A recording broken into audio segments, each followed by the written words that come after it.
My self Narendra Singh और हिंदू जागरण समिति का राष्ट्रीय प्रवक्ता हूँ। कैसा आपने ज्ञापन दिया, किसको दिया?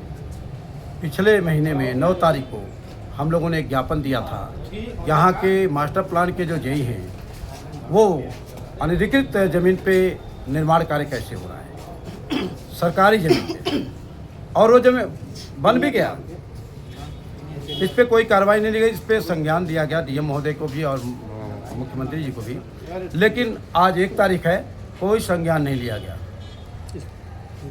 बस मैं ये कहूँगा कि एक आवाज़ हम लोग पहले भी थे, जब इसी जनपद मऊ जनपद में एक बाबू था गगन सिंह करके, और डिस्ट्रिक्ट सप्लाई ऑफिस में हम लोग ज्ञापन देते थे, बताते थे, डीएम को बताते थे, सरकार को बताते थे, हम लोग की बात सुनवाई नहीं होती थी। अब पता चला कि 10 करोड़ का गगन सिंह इसी शहर से लूट करके उसका रिकवरी हो रहा है। जब हमने बताया तब आपने सुना नहीं, आपने उसकी जांच कराई तो पता चला कि ये हो गया।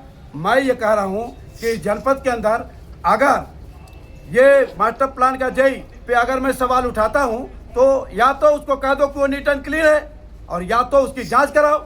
दूसरी बात, इसी शहर में बेसिक शिक्षा अधिकारी है, उसका जो बाबू है जितेश सिंह क्या है, पिछले दिनों एंटी करप्शन ब्यूरो ने घूस लेते हुए पकड़ा, आप पत्रकारों को पता है, जेल भी गया। जेल से आने के बाद फिर बेसिक शिक्षा अधिकारी के यहाँ वो क्या हो गया, फिर बाबू है।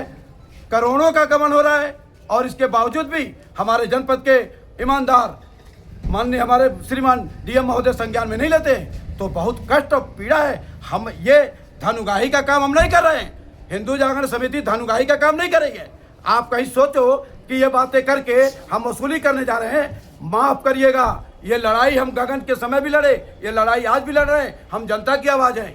इतने पीड़ित हैं कर्मचारी अधिकारी, कौन जो टीचर है हमारे जनपद के, नोट लेते हैं तब उनका काम होता है, और इतनी भी उनके साथ लाचारियाँ, क्योंकि गवर्नमेंट एम्प्लॉय है, वो ये बात बोल नहीं सकते जो मैं बोल रहा हूँ। इतना बड़ा इस जनपद के अंदर और करप्शन हो रहा है। मैं इसको बताना चाहता हूँ कि ये काम करना बंद करें और इन अधिकारियों की जांच हो।